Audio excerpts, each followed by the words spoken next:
Cindy Jackson est américaine. Il y a 10 ans, elle a changé d'identité pour devenir Barbie. C'était son rêve depuis qu'elle était petite fille, être pour de vrai l'incarnation de la poupée la plus célèbre du monde, être aussi belle que la poupée mannequin.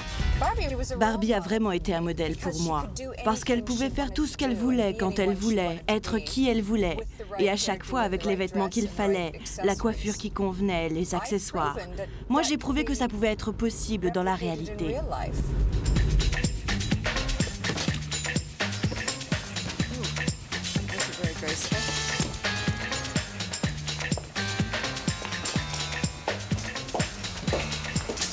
Cindy, vous n'avez pas votre nom sur la sonnette?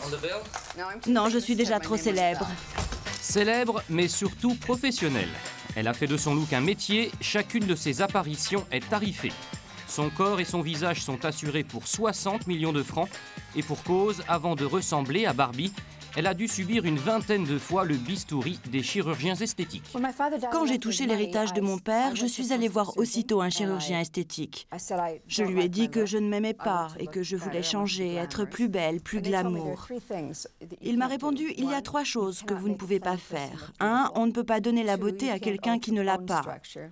2, on ne peut pas modifier la structure osseuse. Et 3, on ne peut pas rajeunir un visage de plus de 10 ans. J'ai pensé, moi je peux y arriver, je vais essayer. Et après 10 ans de chirurgie plastique, je peux dire, j'y suis arrivée.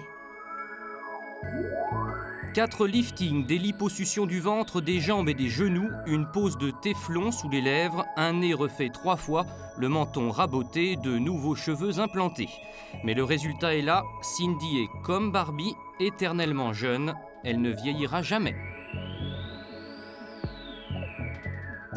J'ai 43 ans aujourd'hui et je mène une vie fabuleuse. Je ne peux pas dire comment je serai à 80 ans parce que je n'en sais rien. Je serai évidemment plus fatiguée, plus faible. Mais si je conserve la santé, je l'espère. Vous savez, j'aurai de la chance d'être encore en vie à 80 ans. De toute façon, je vous garantis que je serai encore superbe. Je mène la vie de Barbie, la vie que j'imaginais qu'elle avait quand moi, j'avais 6 ans dans ma ferme. Hiya, Bobby. You wanna go for a ride? Sure, Ken. Jump in. La vraie Barbie, la poupée, elle, a 40 ans cette année et pas une ride. La légende veut qu'il s'en vende une toutes les 2 secondes dans le monde. À ce jour, il s'en est vendu plus d'1 milliard. Mise bout à bout, elle ferait 7 fois le tour de la Terre, un succès planétaire unique sur le marché du jouet. Et celle-là, regarde, elle est belle. Et regarde ça, le championnat. En France, il s'en vend 6 millions chaque année. 96% des petites filles de 3 à 10 ans en possèdent au moins une. Elles sont toutes belles? T'en as beaucoup chez toi? J'en ai à peu près... Moi, elles sont toutes cassées. Dans les vingtaines. Moi, j'en ai aucune, j'aime pas. Moi, j'en ai, mais ils sont pétés parce que je les casse. 29 cm de plastique qui pèsent aujourd'hui 2 milliards de dollars. Un succès qui n'est pas dû au hasard. Nous sommes à Neuilly. Depuis 15 ans, cet institut d'études est sollicité par le fabricant pour tester ses poupées. Depuis 40 ans, les petites filles ont évolué. Barbie a dû évoluer en même temps qu'elle, en étant à l'écoute permanente de ses clientes. De mettre d'un côté les 2 poupées qui vous plaisent vraiment beaucoup, beaucoup. 2 seulement. D'accord? À quelques mètres de la salle de jeu, Armelle Le Bigot surveille le déroulement du test grâce à une caméra vidéo cachée dans la pièce. Rien ne peut lui échapper. Le but de ces tests, déterminer les attentes des enfants en présence de la poupée. Toutes leurs réactions sont notées, classifiées. Elles seront ensuite analysées avec la psychosociologue qui anime la séance. On n'a pas la science infuse, même si on pense avoir un esprit d'enfant, on ne peut pas savoir ce qui se passe dans la tête des enfants. Donc, en général, on met entre les mains des enfants des prototypes, et sur ces prototypes, on attend de voir leur réaction. Tu veux changer de moi? Oui. Contrairement aux apparences qui voudraient que rien ne ressemble plus à une Barbie qu'une autre Barbie, certains modèles mis au point par la firme américaine ne seront jamais mis sur le marché français. Moi, je suis avec elle. Je peux vous donner un exemple d'une Barbie que j'ai ramenée des États-Unis, donc qui a été lancée l'année dernière, qui était une Barbie sur une chaise roulante. Ça, honnêtement, je pense que ça ne fait pas partie des attentes des petites filles en termes de ludicité. Qu'on utilise une Barbie lambda pour en faire ce qu'on veut, ok, mais qu'on impose une représentation comme celle-là, non. Barbie, you're beautiful. Comme toutes les légendes, Barbie s'est d'abord imposée en noir et blanc. En 1959, la première poupée ne fait pas fureur. L'Amérique puritaine est gênée par ses formes provocantes et son image de femme qu'on peut même déshabiller. Les parents de Barbie, les voici, Elliot et Ruth Handler, spécialisés dans la création de jouets depuis 10 ans à l'époque. C'est un designer de missiles au Pentagone, Jack Ryan, qui est censé avoir offert à Barbie son aérodynamisme. En fait, Barbie est la copie améliorée de Lily, une poupée allemande rapportée dans les bagages du couple californien lors d'un séjour en Europe. Lily devient alors Barbie, le diminutif de Barbara, la fille de Ruth Handler. Dès ses débuts, Barbie a été considérée comme une personne, avec une personnalité. Et ça, je veux dire, ça marche très bien. Ça marche très bien, notamment pour ce que j'ai développé en spécificité française du club Barbie, où dans ce club Barbie, les petites filles ont vraiment l'impression d'avoir en face d'elles une personne, un individu. Dans les années 60, les fans de Barbie sont déjà des millions. Dès le départ, ses créateurs ont compris qu'elle va devoir s'adapter à toutes les modes, à tous les changements de la société. Exemple, en 1968, Christy est la première poupée noire. Les années 70 marquent une certaine libération de la condition féminine. Barbie suit le mouvement et prend la parole. Hi, I'm Barbie. What's your name? A rock star of your wildest dreams. She's it from her head to her toes. D'hôtesse de l'air à ses débuts, elle devient 30 ans plus tard commandant de bord. D'infirmière, elle termine docteur, toujours accompagnée depuis 40 ans du même petit ami, Ken. Mais au cours des années 90, certains vont se révolter contre l'image de la femme qu'elle véhicule. En 93, à Los Angeles, un vent de panique souffle sur l'industrie du jouet. Barbie fait la une des journaux télévisés. L'Organisation de libération de Barbie crie victoire dans son combat contre le fabricant de jouets. L'Organisation de libération de Barbie, un groupuscule d'anarcho-farfelus qui entend s'attaquer au symbole de la toute-puissante Amérique en détournant l'image des poupées mannequins. L'Organisation de libération de Barbie achète des poupées, des Barbie et des G.I. Joe. Elle inverse ensuite les voix synthétiques et remet ses poupées dans les magasins à travers tout le pays.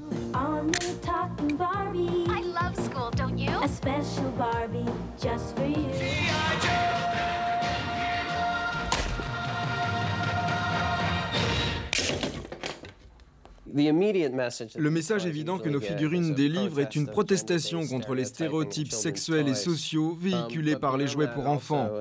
Nous voulons aussi critiquer la société de consommation américaine. The BLO, the mission of the BLO, the Barbie Liberation Organization, the BLO. Le public américain découvre alors effondré la Barbie dissidente. Nous sommes une organisation internationale de jouets qui se révolte contre ces fabricants. Nous nous retournons contre nos créateurs parce qu'ils nous utilisent pour le lavage de cerveau des enfants. Et voilà, une Barbie opérée et corrigée.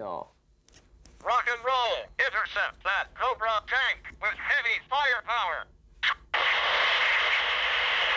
Why don't you celebrate with your best friend on Saturday? Oh non, elle veut plus s'arrêter, ça arrive tout le temps. N'y a-t-il rien de sacré pour ces gens? Si aujourd'hui des activistes dégradent les voix des idoles des enfants, à quoi seront-ils prêts demain? Rien ne parviendra néanmoins à freiner le succès de la poupée auprès des petites filles du monde entier, souvent un sujet de conversation chez les pédiatres. Nous sommes ici dans le cabinet du docteur Edwige Antier. Depuis des années, elle constate que la poupée américaine est la confidente privilégiée des petites filles. T'as amené un sac avec des jouets, là? Je peux regarder? C'est tes jouets préférés? Bah oui, à peu près. À peu près? J'y joue tout le temps. Tu joues tout le temps? Ouais. Quand tu joues avec tes Barbies, t'aimes bien qu'il y ait quelqu'un ou tu préfères être toute seule? Je préfère être toute seule parce que je peux mieux faire mon histoire, je peux mieux créer mon histoire toute seule. Alors que s'il y a quelqu'un qui me regarde et moi ça me perturbe, alors que je préfère être toute seule parce que je peux jouer avec sans qu'on m'embête. Et alors quand tu racontes ton histoire, il y a des secrets? Oui. Et quand je suis en train de jouer avec mes Barbies, c'est comme si j'étais dans un nuage, qu'il y avait plusieurs nuages. Et que par exemple, quand je joue aux Barbies, j'étais dans le nuage des Barbies. qu'il y ait plusieurs nuages. Et quand quelqu'un entre dans ma chambre et que je suis en train de jouer au Barbie, je m'en vais des nuages. Et j'ai remarqué que tu m'as pas du tout amené de Marie. Non, j'aime pas. Je les trouve qu'ils sont moches. Oui. Elle en a pas besoin, vraiment. Oui. Oui. Ouais.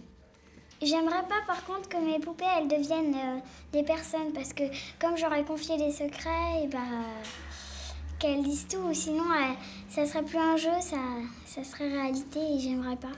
C'est ça. Si le secret pouvait être divulgué, ce serait grave. Voilà. Parce que c'est des secrets très graves. Oui. Il faut rassurer les mamans, les petites filles qui jouent avec ces poupées mannequins hyper sexy, s'habilleront en jean et en talons plats et en vêtements de garçon ensuite. Donc elles ne se disent pas qu'elles seront comme ça plus tard. Donc je rassure la maman, c'est vraiment un objet purement imaginaire. Et il ne faut pas que la maman entre dans l'imaginaire de l'enfant. Ça risque de nuire à leur relation parce que la maman va greffer son propre imaginaire d'ancienne petite fille. Et là, on va plus s'y retrouver.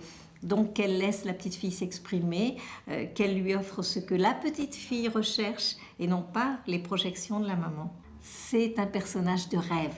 Et ce décorum extrême revêt la même signification que dans les contes de fées « Il était une fois ».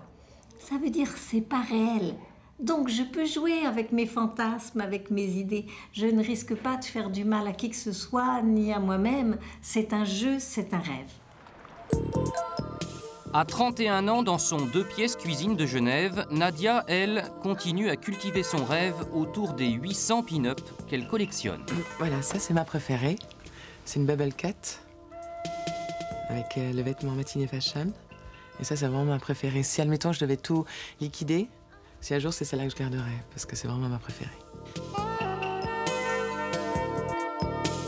De son passé d'artiste, Nadia a conservé quelques photos et de nombreux souvenirs. Mais le plus beau compliment qu'on puisse lui faire, c'est de la comparer à la star des poupées. Moi, je trouve c'est super quand on me dit des fois que je ressemble à une poupée Barbie.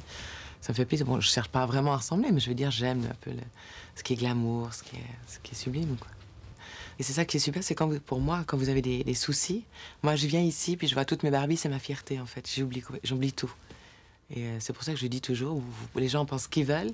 Moi, j'ai une passion, et puis je l'assume entièrement. Donc, comme disent, bon, de jouer avec, je joue de temps en temps. Je veux dire, je les déplace, je les regarde, je les habille. Mais c'est vraiment ma fierté. Je vois ça. C'est un autre monde pour moi. Si, admettons, j'irai quelque part dans un établissement, si je devais aller dans un hôtel ou, admettons, je prendrais une Barbie avec moi.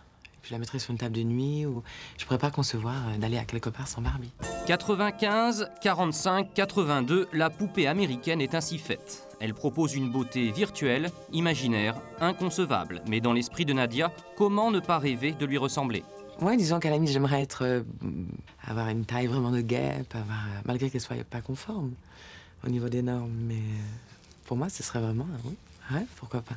Parce que moi, je trouve que c'était vraiment une familiale. Donc, pourquoi pas? C'est pour ça qu'en fait, je rêve avec des petites femmes miniatures, des poupées Barbie. Voilà.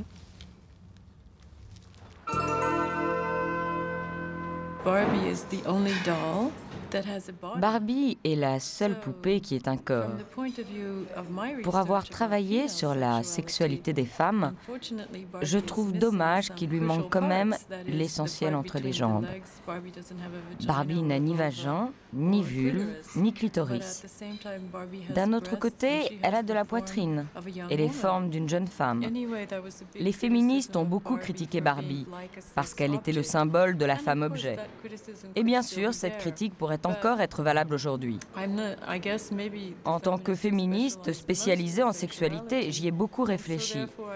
Et je pense que le fait qu'elle ait un corps de femme représente au moins une reconnaissance de la féminité.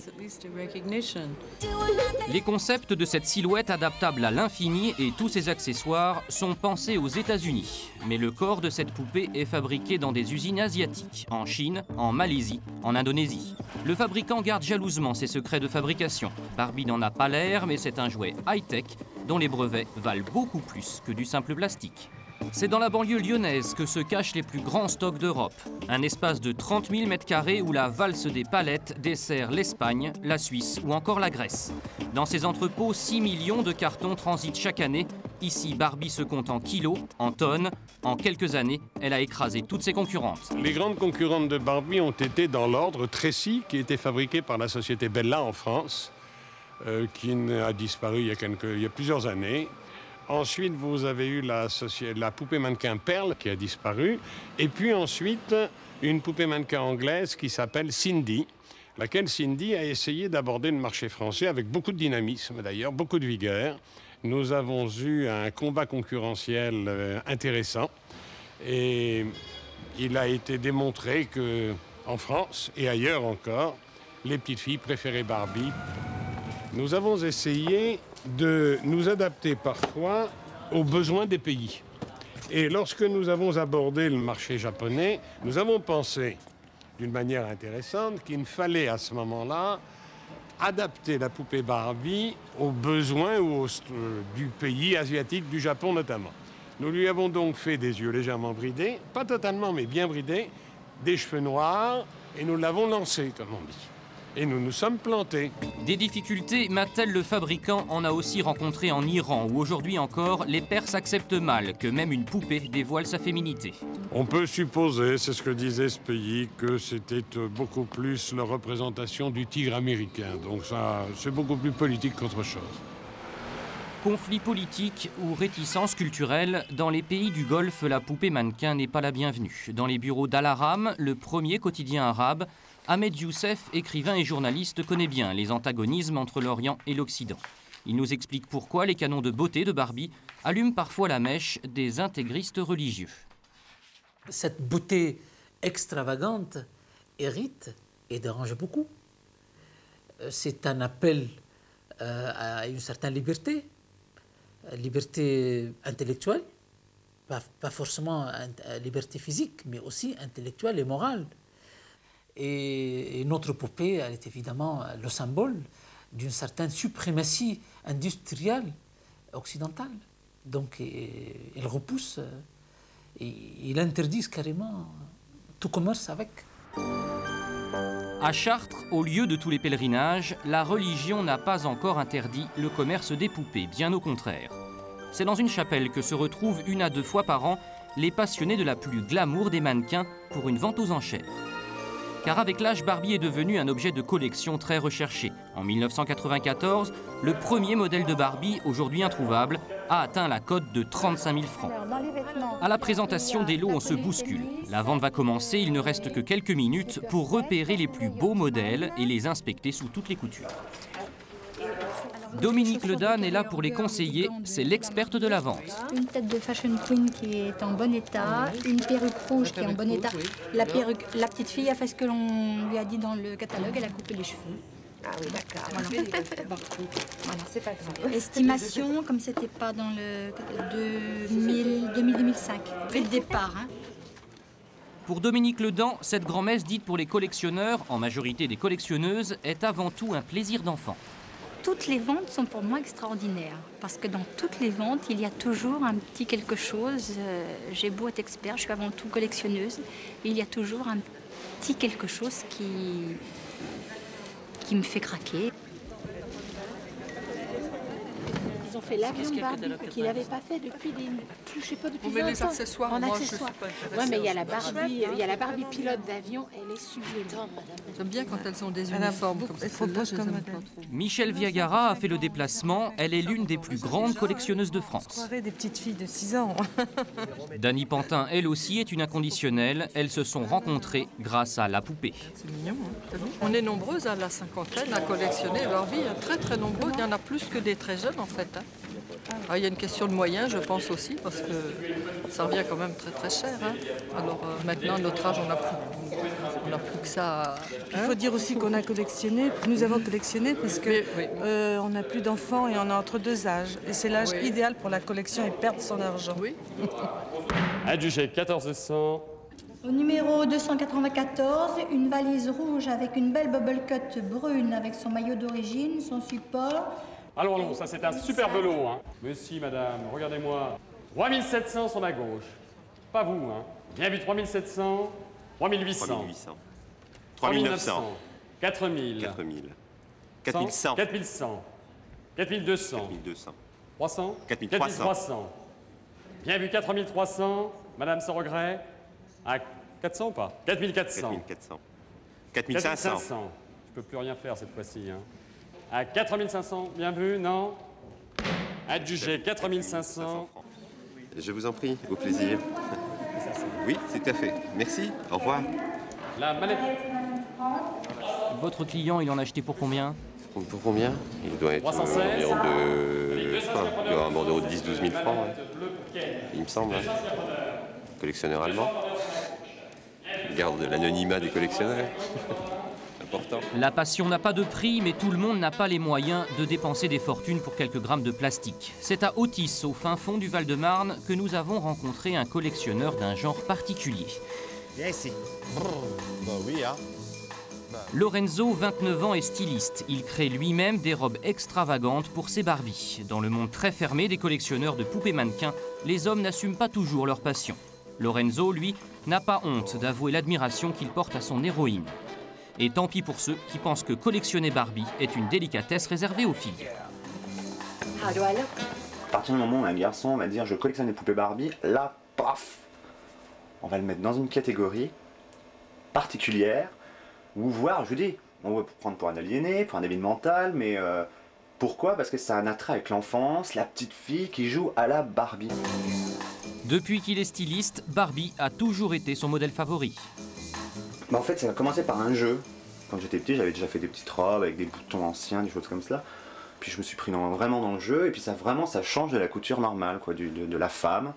Hein, c'est une cliente qui n'est pas chiante, on la pique, elle ne bouge pas, elle est toujours souriante, agréable, et puis voilà. Et puis bon. Par contre, je la trouve un peu trop courte au niveau des jambes. Hein. Donc c'est pour ça que j'ai tendance à toujours un peu la rallonger. Hein, en centimètres, donc ce qui lui donne une silhouette beaucoup plus élancée, donc une espèce de croquis de mode. Vous voyez? Oui, quand on part, j'en emmène au moins une, même à la plage. Hein. Mais bon, je la cache, hein, parce que quand même. Ça aussi, une petite révolution. Barbie montre ses seins. Ah, c'est pareil, hein. Du velours, sur taffetas. Voilà, un petit... Tout est fait à la main. Il n'y a pas un truc à la machine. Hein. Bah, on ne peut pas faire ça sur une vraie personne. Hein. Et puis ça n'exprimerait pas la même chose. Et là, qu'est-ce que ça exprime donc? Je sais pas, la putain du roi. Madame de Montespan. Mylène Farmer. Je crois qu'il y a pas mal de femmes qui sont jalouses de Barbie. Hein. J'ai vu des femmes dire ouais, je n'aime pas Barbie. Pourquoi elles n'aiment pas Barbie? Parce qu'elles sont jalouses. Je pense. Et puis il y a des femmes qui aiment Barbie aussi parce que peut-être elles rêvent de cela, quoi. Garçon ou fille, tout bon collectionneur se doit de posséder quelques objets dérivés. Ah, donc on a des draps, bon ça c'est encore... si on a des mouchoirs, des petits mouchoirs, mais moi je m'en sers hein, quand même, hein. Bien pratique. Hein. Petit mouchoir Barbie. Et alors ça, on m'a ramené ça en Angleterre. Et les pâtes Barbie. Ravioli ou pâtes à la sauce tomate. Alors il y en a en forme de chaussures, de bagues, de bouquets de fleurs, de cœurs, de rubans et de baies de Barbie. Voilà, fini ma petite... Fini, mange tes baies. Barbie n'a pas inspiré que les géants de l'agroalimentaire. Elle s'est toujours habillée chez les plus grands couturiers. Premier top modèle, la poupée changeait déjà de vêtements à chaque saison, bien avant qu'apparaissent les premières Claudia, Karen ou Naomi. Vous avez vu celle-ci fabriquée aux Indes? Nos mamies collectionneuses, elles, ne s'y trompent pas. Elles se réunissent souvent chez Michel pour passer des heures à discuter chiffon autour de leurs dernières acquisitions. Non, je la connaissais pas celle-là. Non. Et la skipper, c'est la première fois qu'il y a une skipper aux Indes. Hein. Oh, c'est charmant. Ils ont fait des efforts, hein. Ouais, par contre, ils auraient pu faire un peu plus d'efforts au niveau de qualité du tissu, non, peut-être, non? Ouais. C'est un ravissement pour les petites filles. Et... Oui, mais ça, tu vas pas donner ça à une gamine. Moi, ça me fendrait le cœur, moi, de donner ça à une gamine. Si, c'est pour elle avant tout. Vous voyez, des fois, des gosses, on rencontre des gosses avec... donc, c'est les grands-parents ou les parents qui ont donné les poupées. Des poupées anciennes des années 60 qui se travaillent avec ça. On donne même en jouet pour chiens. des poupées des années 60. Parce que toi, tu es sensibilisée par la collection. Alors là, il y en a quand même pas mal ici. Alors là, c'est toujours des Barbies reconstituées ou sorties des boîtes quand même. Mais alors tout à l'état neuf et complète. Quand je les achète en boîte, je les laisse en boîte. Mais moi, je ne m'amuse pas avec les poupées en boîte. Alors je les rachète après ou je m'arrange pour les retrouver. Parce que ce qui me plaît le plus, c'est de les habiller, de les arranger. Moi, j'en ai 2100 à peu près. Je suis née tout de suite après la guerre. J'ai jamais eu de poupée. Est-ce que c'est pour ça que maintenant j'ai du plaisir à ça? Je ne sais pas. Ça m'apporte vraiment beaucoup. Et puis, c'est un travail de recherche dès le mois de mars jusqu'au mois d'octobre. Donc, tous les week-ends, je me lève très très tôt, à 5h30, et je vais chasser les poupées dans les petites brocantes. Même, je dis toujours, ce qui m'embêterait de disparaître, c'est de laisser ma collection, de laisser mes poupées. Je crois que c'est ce qui m'embêtera le plus. J'adore Barbie parce que finalement, elle est tout à fait à l'opposé de moi. Elle porte ce que je ne peux pas porter, puisque moi, j'ai toujours été comme ça, donc je n'ai rien du tout de Barbie. Et j'aime bien aussi les tailleurs, j'aime bien. Mais j'ai commencé par les grandes robes de soirée. Alors voilà celle que je parlais. C'est une swirl avec les cheveux violets. Tu peux voir? Oh, c'est ravissant. Alors, je lui ai mis un truc flou, mais le Où est-ce que tu prends le matériau de... Ben, tu sais où je vais dans les trucs de coiffure afro. Oh, et ça, les cheveux. C'est ça, c'est le tailleur que Lucette a fait encore. Oh, mais elle est très à droite. La collection, c'est une part d'échange, mais c'est surtout ce que l'on vit tout seul. C'est un moyen de ne pas se trouver dans le vide et d'éviter de faire parfois des bêtises. C'est une nourriture, c'est une nourriture intermédiaire. Moi, je le vis comme ça. Est-ce qu'on peut s'en passer? Ah non, moi je peux pas, mais les autres non plus. Non, je pense que moi je peux pas, il n'y a rien à faire. Non, moi je ne passe pas. Ah non. Si j'en ai dans... Phénomène universel, Barbie, confiante du haut de ses 29 cm, avance à pas menus vers le 3e millénaire. Tout indique que sa bonne étoile n'est pas prête de s'éteindre.